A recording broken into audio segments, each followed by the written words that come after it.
സമാനമായ വാക്കുകൾ കൊണ്ട് മുനയൊടിച്ച നമ്മുടെ അഭിമാന നേതാവ് അബ്ദുൽ ഹമീദ് ഫൈലി അമ്പലക്കടവ് സദസ്സിനെ അഭിമുഖീകരിക്കുന്നു. അധ്യക്ഷന് വേണ്ടി സാദരം ക്ഷണിക്കുന്നു.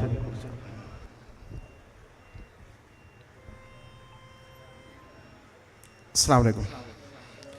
ബിസ്മില്ലാഹിർ റഹ്മാനിർ റഹീം. അൽഹംദുലില്ലാഹ് നഹ്മദുഹു വനസ്തഈനുഹു വനുഅ്മിനു ബിഹി വനതവക്കലു അലൈഹി വനഊദു ബില്ലാഹി മിൻ ശുറൂരി അൻഫുസിനാ വമിൻ സയ്യിആതി അഅ്മാലിനാ മൻ യഹ്ദില്ലാഹു ഫലാ മുദില്ല ലഹു വമൻ യുദ്ലിൽ ഫലാ ഹാദിയ ലഹു വനശ്ഹദു അൻ ലാ ഇലാഹ ഇല്ലല്ലാഹു വഹ്ദഹു ലാ ശരീക ലഹു വനശ്ഹദു അന്ന മുഹമ്മദൻ അബ്ദുഹു വറസൂലുഹു അർസലഹു ബിൽ ഹുദാ വദീനിൽ ഹഖ് ലിയുദ്ഹിറഹു അലദ്ദീനി കുല്ലിഹി വലൗ കരിഹൽ മുശ്രികൂൻ. അമ്മാ ബഅദ്. ആദരണീയരായ അനുഗ്രഹീതമായ ഈ പരിപാടിയിൽ നേതൃപരമായ പങ്കുവഹിച്ചുകൊണ്ടിരിക്കുന്ന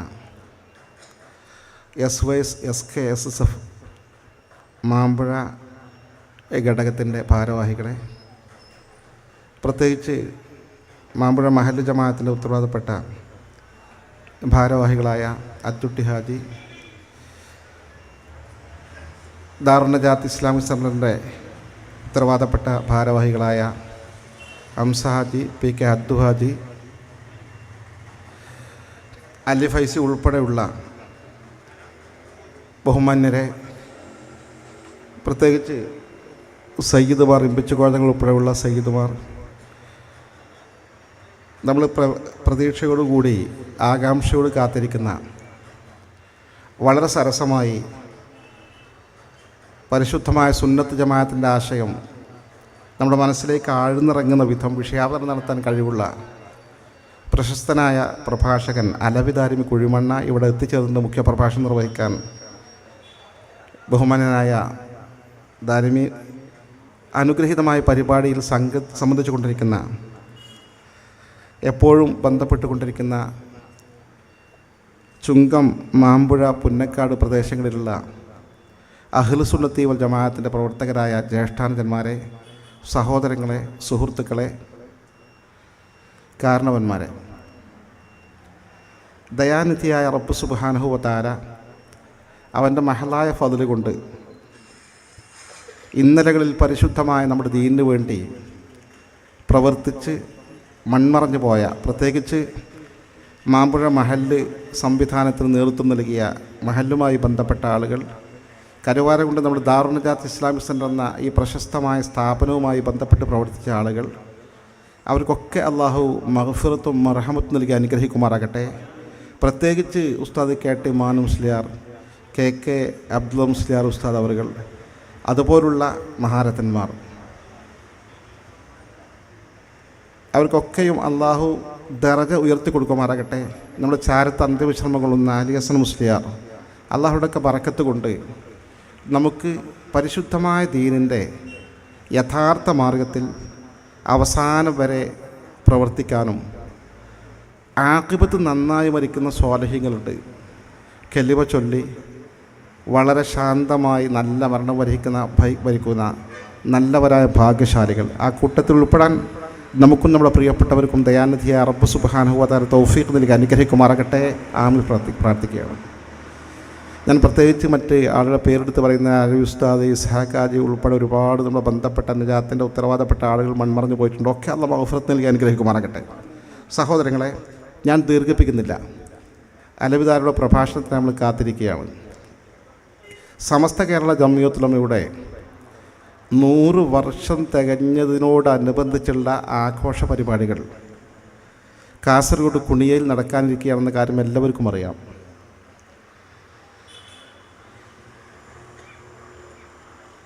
ഈ ഒരു പശ്ചാത്തലത്തിൽ സമസ്ത കേരള ജംഇയ്യത്തുൽ ഉലമ എന്തിന് രൂപീകരിക്കപ്പെട്ടു എന്നത് സാന്ദർഭികമായി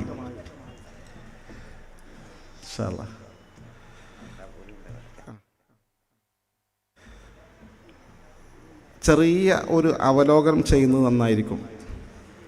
സമസ്ത കേരള ജംഇയ്യത്തുൽ ഉലമ എന്നൊരു പണ്ഡിത സംഘടനയാണ്.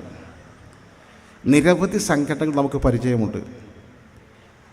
രാഷ്ട്രീയ സംഘടനകളുണ്ട്, മതസംഘടനകളുണ്ട്, സാമൂഹ്യ സാംസ്കാരിക സംഘടനകളുണ്ട്, സ്ഥാപനങ്ങളുടെ കമ്മിറ്റികളുണ്ട്, ഒരുപാട് സംഘടനകളുടെ നാടാണ് നമ്മുടെ നാട്. നമ്മളൊക്കെ തന്നെ പല സംഘടനകളും കമ്മിറ്റികളും പ്രവർത്തിക്കുന്നുണ്ട്.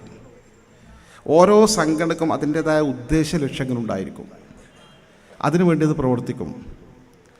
എന്നാൽ സമസ്ത കേരള ജംഇയ്യത്തുൽ ഉലമ എന്ന സംഘടന ലക്ഷ്യമാക്കുന്ന കാര്യത്തിന് വേണ്ടി പ്രവർത്തിക്കുന്ന മറ്റൊരു ആധികാരിക മതപണ്ഡിത സംഘടന കേരളത്തിലില്ല എന്നതാണ് സത്യം.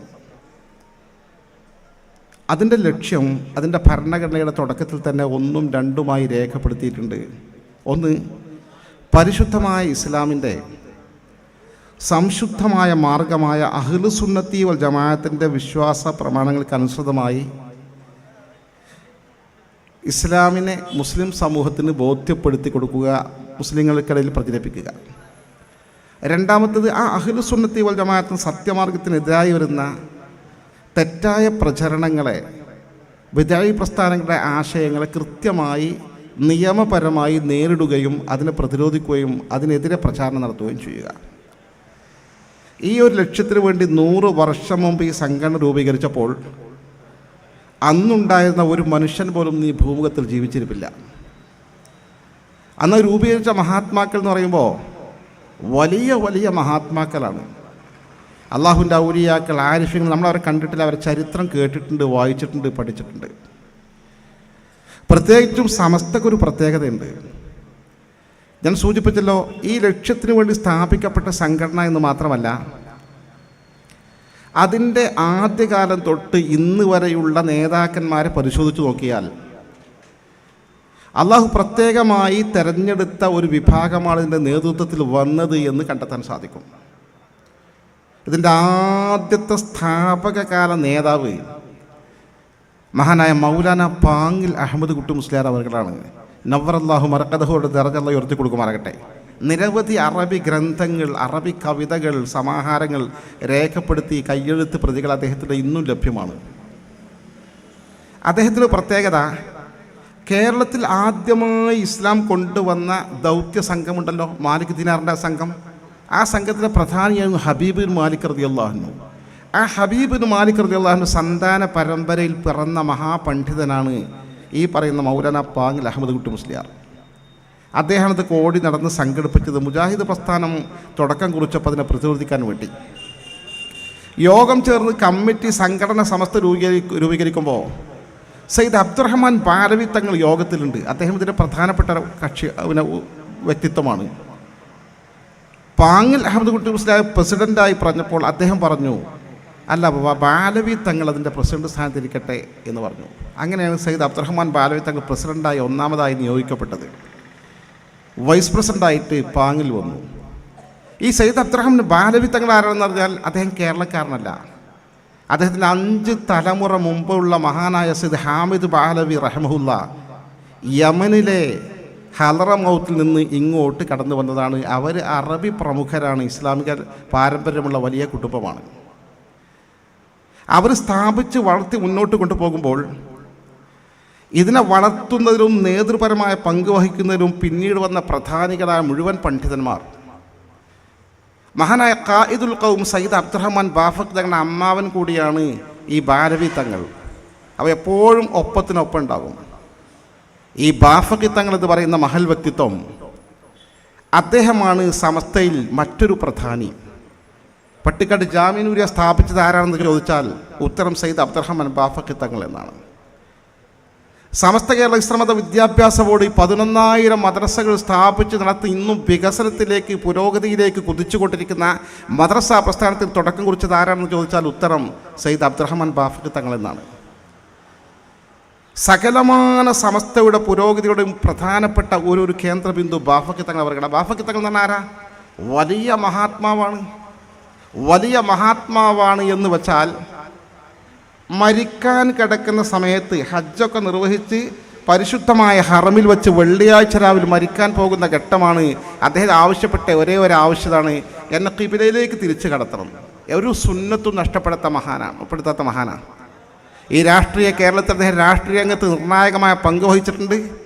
എല്ലാ രാഷ്ട്രീയ പാർട്ടി നേതാക്കന്മാരും ഒരു പ്രശ്നം വന്നാൽ ബാഫഖ് തങ്ങൾ വരട്ടെ, അദ്ദേഹം തീരുമാനം പറയട്ടെ എന്ന് പറയുന്നത് അത്രമാത്രം സ്വീകാര്യമുള്ള ഒരു മഹൽ വ്യക്തിത്വമായിരുന്നു അദ്ദേഹം. പക്ഷേ എവിടെ ചെന്നാലും വഖത്തിന് പള്ളിയിൽ ജമാഅത്തിന് പങ്കെടുക്കും, അതിൽ എക്സ്ക്യൂസ് ഇല്ല.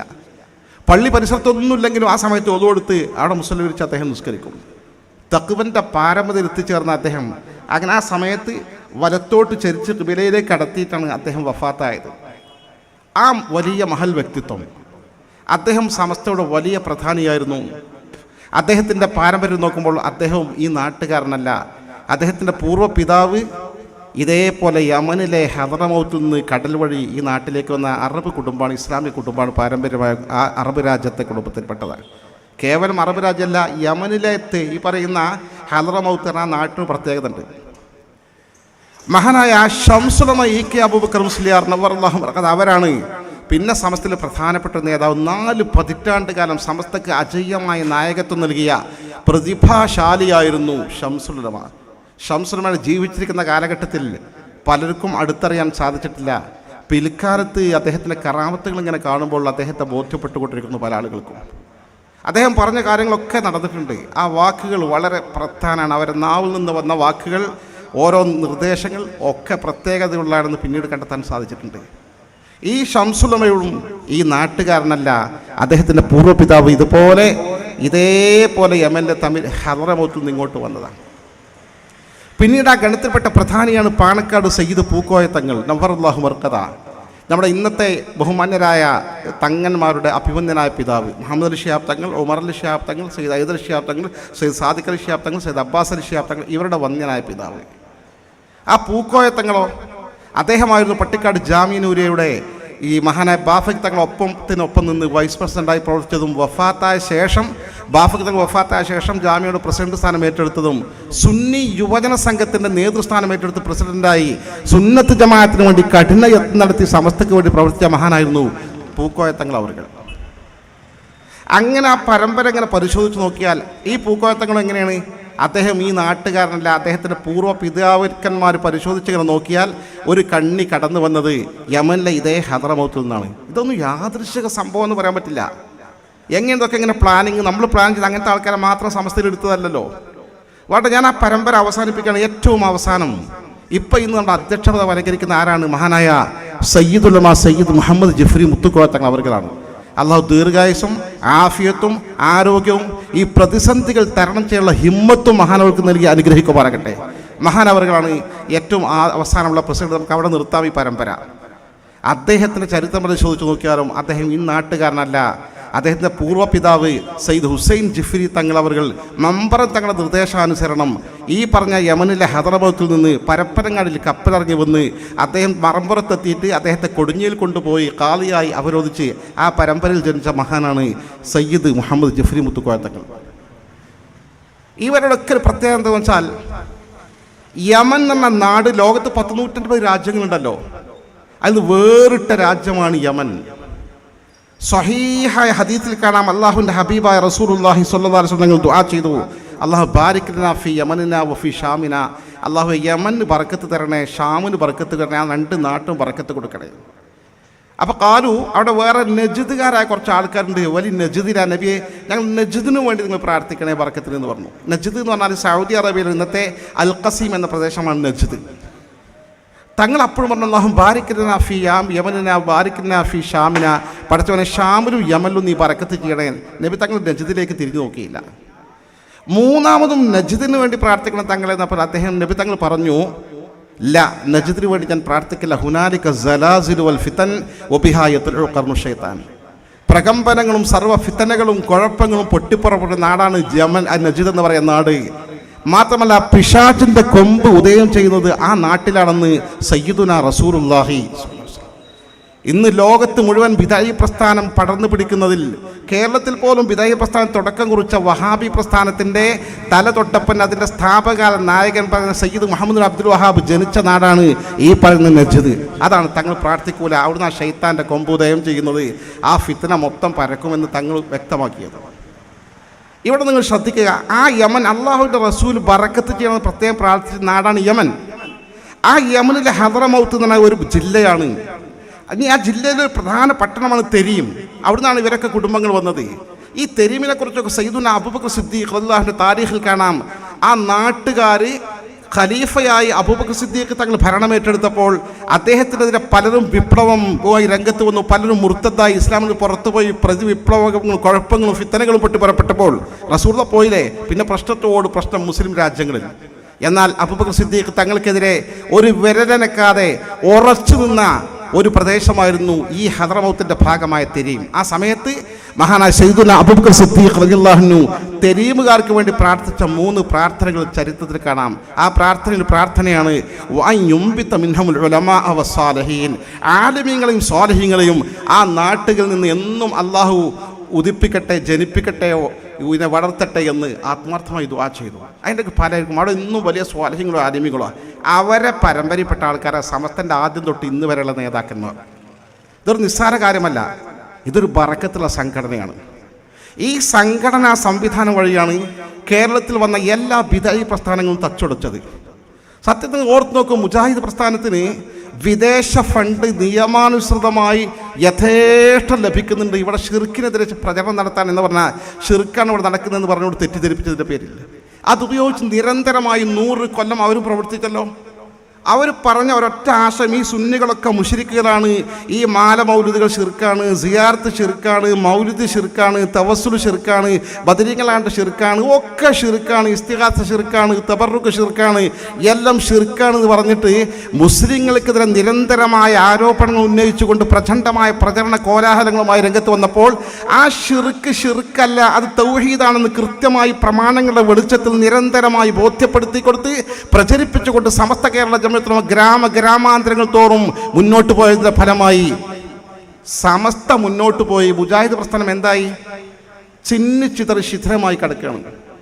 ഇന്ന് മുജാഹിദ് പ്രസ്ഥാനത്തിന് ഗ്ലാസ് പൊട്ടിയ മാതിരിയാ, കോരിയെടുക്കാൻ പോലും കിട്ടൂല. എത്ര പാർട്ടിയാണ് മുജാഹിദ് എന്ന് ചോദിച്ചാൽ അവർക്കും അറിയില്ല, നമുക്കുമല്ല. അത്രമാത്രം കഷ്ണങ്ങളായി ചിതറിക്കിടക്കുകയാണ്. എന്തേ പ്രശ്നം എന്നോ?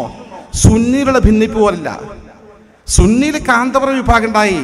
ചില രാഷ്ട്രീയപരമായ സമീപനം, സമസ്തയുടെ സമീപത്തിൽ നിന്ന് കാന്തപുര വിഭാഗം പോയതാണ് ഒരു പ്രധാന കാരണം. മറ്റു ചില കാരണങ്ങളുണ്ട്, ആശയപരമായ കാരണങ്ങളല്ല. മറിച്ച് സദഖത്തുൽ മുസ്ലിയാരുടെ സംസ്ഥാന വേറെ പാർട്ടി പോയി. ആശയപരമായ വ്യത്യാസമല്ല, ചെറിയ ശാഖാപരമായ പ്രശ്നമുള്ളൂ. അത് പ്രശ്നം സുന്നിന്ന് പുറത്തു പോകുന്ന വിഷയമല്ല. മൈക്കിൽ ഖുതുബ ഓതാൻ പറ്റും, അങ്ങനെ ചില്ലറ കേസുകളാണ്. ഇതേവച്ച് ഇവർ പറയുന്നത് ഓരോ ഗ്രൂപ്പും നിങ്ങളാണ് മുശ്രിക്ക്, ഞങ്ങളാണ് തൗഹീദുകാർ. ഇപ്പോൾ സുന്നികൾ അവർ പറയുന്നില്ല, സുന്നികൾ പറയാൻ ചാൻസ് കിട്ടുന്നില്ല. ആ ഗ്രൂപ്പ് പറയും അവരാണ് മുശ്രിക്കുകൾ, ആ ഗ്രൂപ്പാണ് ഞങ്ങൾ മുശ്രിക്കുകളല്ല എന്ന് പരസ്പരം മുശ്രിക്കുകളാക്കിക്കൊണ്ട് തൗഹീദിനെതിരുള്ള ആളുകളെന്ന് പരസ്പരം ആരോപണം ഉന്നയിച്ചുകൊണ്ട് തമ്മിലടിച്ചുകൊണ്ടൊക്കെ ദൈന്യമായ കാഴ്ചകൾ കണ്ടുകൊണ്ടിരിക്കുന്നത്. നല്ല മര്യാദക്കാണെങ്കിൽ മുജാഹിദൊക്കെ എത്ര പരിപാടി നടത്തി പോകേണ്ട കാലം കഴിഞ്ഞു. ആൾക്കാരെ ഇങ്ങനെ തെൽബീസാക്കാൻ വേണ്ടി 100 കണക്കിന് പ്രചരണ പരിപാടികളല്ലേ അവർ നടത്തിക്കൊണ്ടിരുന്നത്. പക്ഷേ ഇവർക്കത് പറയാൻ പറ്റില്ല. ഒരു കൂട്ടർ പറയുമ്പോൾ മറ്റേ കൂട്ടർ ഇവർ മുശ്രിക്കാരൻ ഇവർക്കെതിരെ രംഗത്ത് വരും. ഈ നിലയിലെ ചിഹ്ന ഭിന്നമായി സമസ്തയുടെ ആദർശ പ്രചരണം കൊണ്ട് ജമാഅത്തെ ഇസ്ലാമി എന്നാൽ ചരിത്രത്തിൻ്റെ ഭാഗമായി ഇങ്ങനെ മതസംഘടന കേരളത്തിലില്ല. മഹാനായ മർഹൂം വാണിബലം അബ്ദുറഹ്മാൻ മുസ്ലിയാർ അവർ പറഞ്ഞതുപോലെ നവറല്ലാഹു മർഖദ, ജമാഅത്തെ ഇസ്ലാം ഒരു മതസംഘടനയല്ല, മതത്തിൻ്റെ കുപ്പായമണഞ്ഞ രാഷ്ട്രീയ സംഘടനയാണെന്ന് അന്നത്തെ അക്കാലത്ത് പ്രസംഗിച്ചത് ഇന്ന് സത്യമായി പോലും. ഇന്ന് ജമാഅത്തെ ഇസ്ലാം ഒരു രാഷ്ട്രീയ പാർട്ടിയായി മാറി. ജമാഅത്തെ ഇസ്ലാമിൻ്റെ മതസംഘടന പ്രവർത്തിക്കുന്നുണ്ടോ? ഇല്ലല്ലോ. അവർ രാഷ്ട്രീയമാണ്. അവരുടെ ഏറ്റവും വലിയ പ്രശ്നം എന്താ, അപചയം എന്താണെന്ന് വെച്ചാൽ അവർ ഷിർക്കാണെന്ന് പറഞ്ഞ കാര്യം നേരിട്ട് അവർ ഏറ്റെടുത്ത് തൗഹീദാക്കി നടത്താൻ തുടങ്ങി. ദുനിയാവിൽ അങ്ങനെ സംഭവം ഉണ്ടോ? അബുൽ ബശർ ആദം അലൈഹിസ്സലാത്തു വസ്സലാം മുതൽ നബിയുൽ മുസ്തഫ മുഹമ്മദ് സ്വല്ലല്ലാഹു അലൈഹി വസല്ലം വരെയുള്ള സകല അമ്പിയാക്കളും പഠിപ്പിച്ച തൗഹീദ് ലാ ഇലാഹ ഇല്ലല്ലാഹ് എന്നാൽ ഒന്നാണ്, മാറ്റമില്ല, ഒരു വ്യതിയാനമല്ല, എല്ലാവർക്കും ഒരേ വിശ്വാസമാണ്, മാറ്റമില്ലാത്ത തൗഹീദാണ്. എന്നാൽ ജമാഅത്തെ ഇസ്ലാം പറഞ്ഞു ഈ രാജ്യത്തെ ഗവൺമെൻറ്റുമായി ഭരണഘടന അംഗീകരിക്കൽ ഷിർക്കാണ്, തൗഹീദിനെതിരാണ്. ഈ രാജ്യത്തെ ഗവൺമെൻറ് കീഴിൽ തെരഞ്ഞെടുപ്പിൽ മത്സരിക്കൽ ഷിർക്കാണ്, തൗഹീദിനെതിരാണ്. ഈ രാജ്യത്തെ ഗവൺമെൻറ് കീഴിൽ വോട്ട് ചെയ്യൽ, തെരഞ്ഞെടുപ്പിൽ വോട്ട് ചെയ്യൽ ഷിർക്കാണ്, തൗഹീദിനെതിരാണ്. ഈ രാജ്യത്തെ ഗവൺമെൻറ് ഉദ്യോഗങ്ങൾ സ്വീകരിക്കൽ ഷിർക്കാണ്, തൗഹീദിനെതിരാണ്. ഈ രാജ്യത്തെ ഗവൺമെൻറ് കീഴിൽ കോടതിയിൽ പോകൽ ഷിർക്കാണ്, കോടതി ഗവൺമെൻറ്റിൻ്റെതാണ്, സഹകരിക്കൽ ഷിർക്കാണ് എന്ന് മാത്രമല്ല, ഈ രാജ്യത്തെ ഗവൺമെൻറ്റിൻ്റെ അംഗീകാരത്തോടുകൂടി എയ്ഡഡ് ആകട്ടെ അൺഎയ്ഡഡ് ആകട്ടെ സ്കൂളുകളോ കോളേജുകളോ സ്വന്തം മാനേജ്മെൻറ്റ് കീഴിൽ നടത്തിക്കൊണ്ടുപോകുന്ന ഷിർക്കാണ്, ഇസ്ലാമിന് പുറത്തു പോകുന്ന കാര്യമാണ്. അത്തരം സ്ഥാപനങ്ങളിൽ കുട്ടികളെ പഠിക്കാൻ പറഞ്ഞേക്കുന്ന ഷിർക്കാണ്, തൗഹീദിനെതിരാണെന്ന് പഠിപ്പിച്ച ജമാഅത്തെ ഇസ്ലാമി. ഏറ്റവും വലിയ കൗതുകം, ഇത് ഷിർക്കാണ്, അതുകൊണ്ട് ഗവൺമെൻറ് ജോലി രാജിവെക്കണം എന്ന് പറഞ്ഞുകൊണ്ട് കത്തയച്ചത് പോസ്റ്റ് കാർഡിലാണ്. അവർ പോസ്റ്റ് കാർഡ് ആരതാണ്? കേന്ദ്ര ഗവൺമെൻറ്റിനാണ്. ഇത്ര വലിയ വിരോധാഭാസം കഴിഞ്ഞ കാലത്ത് അവർക്ക് വന്നുവെന്ന് മാത്രമല്ല, ഇന്ന് തമ്മട്ടം നമ്മൾ നേരെ മടങ്ങി എന്ന് പറഞ്ഞ പോലെ ഇന്ന് അവർ നേരെ തിരിച്ചു മറിച്ച് അതൊക്കെ മറന്നിട്ട് ആ തൗഹീദൊക്കെ ഷിർക്കൊക്കെ ഒഴിവാക്കിയിട്ട് അവർക്ക് രാഷ്ട്രീയത്തിൽ കേരളത്തിൽ പ്രവർത്തിക്കാൻ വേണ്ടി, ഇന്ത്യയിൽ പ്രവർത്തിക്കാൻ വേണ്ടി പുതിയ രാഷ്ട്രീയ പാർട്ടി രൂപീകരിച്ചത് പറഞ്ഞ് അവരുണ്ടാക്കിയ തൗഹീദൊക്കെ മാറ്റി വച്ചിരിക്കുകയാണ്. ഈ ആദർശപരമായി തലയുയർത്തി നിൽക്കാൻ സാധിക്കാത്ത ഒരു സഹവിഭാഗമായി മാറിക്കഴിഞ്ഞു. സമസ്ത കൃത്യമായി കാര്യങ്ങൾ ജനങ്ങളെ ബോധ്യപ്പെടുത്തി നിരന്തരം മുന്നോട്ട് പോയതിൻ്റെ ഫലമായി. ഇല്ലെങ്കിൽ ആളുകൾ മുജാഹിദുക്കും ജമാഅത്തും പോകൂലേ? ഇത്തരമുള്ള ബിദായി പ്രസ്ഥാനങ്ങൾ ഒരു ഭാഗത്ത്, മറ്റെന്തൊക്കെ ജീർണതകളും അന്ധവിശ്വാസങ്ങളുമായി എത്രയെത്ര സിദ്ധന്മാരും എത്രയെത്ര തെറ്റായ ത്വരീക്കത്തുകളും കേരളത്തിൽ വന്നു. അവരെക്കുറിച്ചൊക്കെ കൃത്യമായി യഥാസമയം പഠിച്ച് മനസ്സിലാക്കി സൂക്ഷ്മമായി വിലയിരുത്തി മുസ്ലിം സമൂഹത്തെ യഥാസമയം ബോധ്യപ്പെടുത്തി കൊടുക്കുക, അവരെ നേർവഴിയും തെറ്റാതിരിക്കാൻ വളരെ ജാഗ്രത പാലിക്കുക എന്ന വലിയ ഉത്തരവാദിത്വം നിർവഹിച്ച ആധികാരിക മതപണ്ഡിത സംഘടനയാണ് സമസ്ത കേരള ജംഇയ്യത്തുൽ ഉലമ. നിസ്സാര വിഷയമല്ല. എത്രയെത്ര സിദ്ധന്മാർ! ഞാൻ ഔലിയ എന്നാലും ഇവിടെ നമ്മുടെ കേരളത്തിൽ വരെ പോകൂല, സമസ്ത ഇടപെടും. എന്നാൽ മുജാഹിദ് ഔലിയാക്ക യഥാർത്ഥ ഔലിയാക്കന്മാരെ എതിർക്കും, കള്ള ഔലിയാക്കന്മാരെ എതിർക്കും. അപ്പോൾ ആരും വിശ്വസിക്കൂല. സമസ്ത പഠിക്കും, വ്യാജസിദ്ധനാണോ ഒറിജിനലാണോ, അതിന് കൃത്യമായി കിതാബുകൾ മാനദണ്ഡമുണ്ട്, മുസ്ലിം സമൂഹത്തിന് ബോധ്യപ്പെടുത്തി കൊടുക്കും. അങ്ങനത്തെ തട്ടിപ്പും വെട്ടിപ്പൊന്നും കേരളത്തിൽ മതത്തിൻ്റെ പേരിൽ നടത്താൻ സാധിക്കാത്ത സാഹചര്യം ഉണ്ടാക്കിയത് ബഹുമാനപ്പെട്ട സമസ്ത കേരള ജംഇയ്യത്തുൽ ഉലമയാണ്. ആ സമസ്ത കേരള ജംഇയ്യത്തുൽ ഉലമ ഇത്ര കാലവും പ്രവർത്തിച്ചത് ടോട്ടലി നോക്കിയാൽ മുസ്ലിം ഉമ്മത്തിനെ സ്വർഗത്തിൽ എത്തിക്കാനുള്ള വഴിയാണ്. സമസ്തയുടെ ലക്ഷ്യം അതാണ്. സുന്നത്ത് ജമാഅത്ത് യഥാവിധി പ്രചരിപ്പിക്കുക എന്നാൽ ആളുകളെ ഈമാൻ തെറ്റിപ്പോകാതെ വളരെ സൂക്ഷ്മമായി സ്വർഗത്തിലേക്ക് കടന്നു പോകാനുള്ള പാതയൊരുക്കി കൊടുക്കാനുള്ള ദൗത്യമാണ് ഈ 100 കൊല്ലക്കാലം നടത്തിയത്. അതിൻ്റെ പേരിൽ എത്രയോ ലക്ഷങ്ങൾ കോടികൾ സ്വർഗത്തിൽ പോയി. ചെറിയ കാര്യമല്ല, ഇത് പ്രധാന. മറ്റേത് സംഘടനകൾ പരിശോധിച്ച് നോക്കൂ, താൽക്കാലികമായ സൗകര്യങ്ങൾക്ക് വേണ്ടി, ഭൗതിക നേട്ടങ്ങൾക്ക് വേണ്ടി, രാഷ്ട്രീയ പ്രവർത്തനങ്ങൾ, പാലുണ്ടാക്കാൻ, റോഡുണ്ടാക്കാൻ, സ്ഥാപനങ്ങളുണ്ടാക്കാൻ, ഇങ്ങനെ ആഹാരവുമായി ബന്ധപ്പെട്ട പ്രവർത്തനം വളരെ കുറവായിരിക്കും. നമ്മുടെ രാജ്യവുമായി ബന്ധപ്പെട്ട പ്രവർത്തനങ്ങളാണ് ഏത് പാർട്ടികൾക്കുള്ളത്. സമസ്ത അങ്ങനല്ല. സമസ്ത ഖബറിലേക്കട് ചെന്നാൽ അവിടെ മുൻകർണക്കിൻ്റെ ചോദ്യത്തിന് ആൻസർ ചെയ്യാൻ ഉള്ള ഒരുക്കി കൊടുക്കുന്നത്. സിറാത്ത് പാലത്തൂടെ കടന്നു പോകാനുള്ള വഴിയാണ് ഒരുക്കി കൊടുക്കുന്നത്. സ്വർഗത്തിലേക്ക് പ്രവേശിക്കാനുള്ള വഴിയാണ് ഒരുക്കി കൊടുക്കുന്നത്. ആ സംഘത്തിൻ്റെ മഹത്വം മനസ്സിലാക്കിക്കൊണ്ടാണ് ബഹുമാനപ്പെട്ട ഉസ്താദ് KT മാനു മുസ്ലിയാർ, നിങ്ങൾക്കറിയാം, നേരിട്ടറിയുന്ന ആളാണ്, നിഷ്കളങ്കനായ പണ്ഡിതൻ, മൗലാന കെ അബ്ദുള്ള മുസ്ലിയാർ, അതുപോലെ നമ്മുടെ കുഞ്ഞാപ്പ മുസ്ലിയാർ, ഈ അന്ത്യവിശ്രമം കൊള്ളുന്ന ആലി ഹസൻ മുസ്ലിയാർ, ഇവരൊക്കെ സമസ്തയുടെ പാതയിൽ ഉറച്ചു നിന്നത്. ഇവരൊന്നും പഴച്ചു പോയില്ല. നിങ്ങൾ അനുഭവസ്ഥരാണല്ലോ. ഉസ്താദ് മാനു മുസ്ലിയാർ ഞാൻ മരണപ്പെടുന്ന നേർക്കുന്നേരെ എൻ്റെ കണ്ണുകൊണ്ട് വാക്കൊടുത്താവും ഞാൻ നേർക്കുന്നേരെ കണ്ടതാ. സമസ്തയ്ക്ക് വേണ്ടി ജീവിതത്തിൻ്റെ മുഴുവൻ ഭാഗവും വിനിയോഗിച്ചു. അത് കഴിച്ചാൽ അദ്ദേഹം പ്രവർത്തിച്ചത് ഈ ദാറുന്നജാത്ര സ്ഥാപനം ഉണ്ടാക്കാൻ വേണ്ടി മാത്രമാണ്. അതല്ലാതെ ഒന്നും ചെയ്തില്ല. ജീവിതം മുഴുവൻ അതായിരുന്നു. അദ്ദേഹം മരിക്കുന്ന സമയത്ത് ഞങ്ങൾ രണ്ടുപേരും നോക്കി ഇങ്ങനെ ഇരുന്നതാണ്. ഞങ്ങൾ 5-8 ആളുകളുണ്ട് ആംബുലൻസിൽ. ലാ ഇലാഹ ഇല്ലല്ലാഹ്, ലാ ഇലാഹ ഇല്ലല്ലാഹ്, ലാ ഇലാഹ ഇല്ലല്ലാഹ് എന്നിങ്ങനെ 3 തവണ ഉറക്ക കെലിമ ചൊല്ലി. ഒരു കെലിമ ഒന്നും ഉറക്കച്ചല്ലാത്തൊരു മനുഷ്യനാവും. മരിച്ച വീട്ടിൽ യാസീൻ പോലും ഉറക്കമൊന്നുമില്ല, പതുക്കെ ദ്വാർന്ന് പോരും. ആ കെലിമ ചൊല്ലിയിട്ട് വെപ്പ് പല്ല് ഊരിയിട്ട് ഈ വിനീതൻ്റെ കയ്യിലേൽപ്പിച്ചു. നേരെ കണ്ണടച്ച് സ്വസ്ഥമായി ശാന്തമായി കടന്നു. അപ്പോഴേക്കും ഹോസ്പിറ്റലിലെത്തി.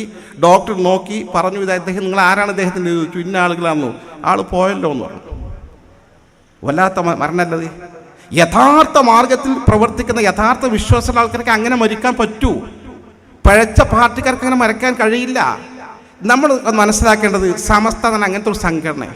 അതുകൊണ്ട് അതിനെ കുറ്റം പറയാൻ പോകണ്ട, അതിൻ്റെ നേതാക്കന്മാർ അധിക്ഷേപിക്കാൻ പോകണ്ട. നമുക്കല്ലാത്ത ഇഷ്ടംപോലെ കുറ്റങ്ങളും തെറ്റുകളും ഉണ്ടാകും. വലിയ വലിയ ആലിമീങ്ങളും സാദാത്തുക്കളും അവരെ ഒന്നും കുറ്റപ്പെടുന്ന കൂട്ടത്തിൽ ഞങ്ങൾ ഏത് വിഭാഗത്തിൽപ്പെട്ടവരായാലും വ്യക്തിഹത്യ ചെയ്യുന്നതിൻ്റെ ദുരന്ത ഫലം പഴയ കാലത്തെ പോലെ വലിയ ഗൗരവമായിരിക്കും. ഇന്ന് സോഷ്യൽ മീഡിയ കാലഘട്ടമാണ്. ആവശ്യമില്ലാത്തൊരു കുറ്റം നമ്മളൊരിടത്ത് എഴുതിയാൽ അല്ലെങ്കിൽ വോയിസ് ഇട്ടാൽ അത് കറങ്ങി ജനലക്ഷങ്ങൾ പിൽക്കാലത്ത് കാണാനിടാവും. നമ്മൾ തൗബ ചെയ്യും, പക്ഷെ തൗബ ഫലിക്കൂല. ചെയ്ത തെറ്റ് പരിഹരിക്കാൻ കഴിയാത്തത് കൊണ്ട് മരിച്ചവൾ പോകും. അത് ബാക്കി തെറ്റാണ് ബാക്കി നിൽക്കും. അള്ളാഹു കാത്തുരക്ഷിക്കുമാറാകട്ടെ. അതുകൊണ്ട് തന്നെ എൻ്റെ പ്രിയപ്പെട്ട സഹോദരന്മാരോട് ഉണർത്തുന്നത്, സമസ്തയെ ദുർബലപ്പെടുത്തുന്ന, സമസ്തയെ അസ്ഥിരമാക്കുന്ന ഒരു പ്രവർത്തനത്തെ നമ്മൾ കൂട്ടു നിൽക്കരുത്. കാരണം ദീൻ ഇവിടെ നിലനിൽക്കണം. നമ്മൾ നാളെ മരിച്ചു പോകും. മരിച്ചു പോകാൻ നമ്മുടെ മക്കൾക്കും ഈ സംശുദ്ധമായ ദീനിൻ്റെ പാത സ്വീകരിക്കാൻ വഴിയൊരുക്കി കൊടുക്കണം. അതിന് സമസ്തയെ പോലെ ഒരു സംഘടന ശക്തമായി ഇവിടെ നിലനിൽക്കണം. അതിനുവേണ്ടിയാണ് ഉസ്താദ് KT മാനു മുസ്ലിയാർ കഠിനാധ്വാനം ചെയ്തത്. അതിനുവേണ്ടിയാണ് KK അബ്ദുൽ മുസ്ലിയാർ കഠിനാധ്വാനം ചെയ്തത്. അതിനുവേണ്ടിയാണ് നമ്മൾ അറിയുന്ന മഹാത്മാക്കളൊക്കെ കഠിനമായി കുഞ്ഞാണി മുസ്ലിയാർ പ്രവർത്തിച്ചത്. ആ ഒരു മാർഗം നമ്മളും അതിനുവേണ്ടി നന്നായി ചെയ്യാൻ നമുക്ക് പരിമിതിയുണ്ട്. നമ്മളൊക്കെ ചെറുപ്പക്കാരാണ്, വിവരം കുറഞ്ഞ ആളുകളാണ്, സാധാരണക്കാരൻ. നമ്മുടെ പരിധിയിൽ നിന്നുകൊണ്ട് നമുക്ക് പറ്റുന്ന കാര്യങ്ങൾ സമസ്തയെ ശക്തിപ്പെടുത്താൻ വേണ്ടി ചെയ്യുക. അതുപോലെ സാന്ദർഭികമായി പറയുകയാണ്, KT ഉസ്താദ് സ്ഥാപിച്ച ഒരു മഹൽ സ്ഥാപനമാണ് ദാറുൽ നജാത്ത് ഇസ്ലാമിക് സെൻ്റർ. അതിനെ കുറ്റപ്പെടുത്താൻ നമ്മൾ പോകണ്ട, അതിനെ അധിക്ഷേപിക്കാൻ നമ്മൾ പോകണ്ട, അതിന് അഴിമതി ആരോപിക്കാൻ നമ്മൾ പോകണ്ട. പോയാൽ അതൊന്നും സംഭവിക്കില്ല, നമുക്കായിരിക്കും തീരാ നഷ്ടം. മരിച്ചതല്ല അള്ളാഹു ചോദ്യം ചെയ്യുന്നതിന് മുമ്പ് ഉസ്താദ് KT മാനു മുസ്ലിയാർ ചോദ്യം ചെയ്യുന്ന ഒരു ചിന്ത നമ്മുടെ മനസ്സിലുണ്ടായിരിക്കട്ടെ. നാളെ ഹിസാബ് നേരിടേണ്ട ആളുകളാണ് നമ്മൾ. ദയാനിധിയായ റബ്ബ് സുബ്ഹാനഹു വ തആല അവൻ്റെ മഹലായ ഫദ്ല് കൊണ്ട്, ദയാവായ്പ കൊണ്ട്, വാത്സല്യം കൊണ്ട്, കാരുണ്യം കൊണ്ട് ആ മഹാത്മാക്കളോടൊപ്പം സമസ്തയുടെ സന്മുന്നതരായ അള്ളാഹു ഇഷ്ടപ്പെടുന്ന ഔലിയാക്കളും ആരിഫ്യങ്ങളുമായ പൂർവികരോടൊപ്പം സ്വർഗ്ഗലോകത്ത് നമുക്ക് ഒരുമിച്ച് കൂടാൻ പ്രിയപ്പെട്ടവരോടൊപ്പം തൗഫീഖ് നൽകി അനുഗ്രഹിക്കുമാറാകട്ടെ. ആമീൻ. ആത്മാർത്ഥമായി ദുആ ചെയ്തുകൊണ്ട് ഞാൻ എൻ്റെ വാക്കുകൾക്ക് വിരാമം കുറിക്കുകയാണ്. സ്വല്ലല്ലാഹു അലാ മുഹമ്മദ് വ ആലിഹി വസഹ്ബിഹി അജ്മഈൻ വൽഹംദുലില്ലാഹി റബ്ബിൽ ആലമീൻ. അസ്സലാമു അലൈക്കും.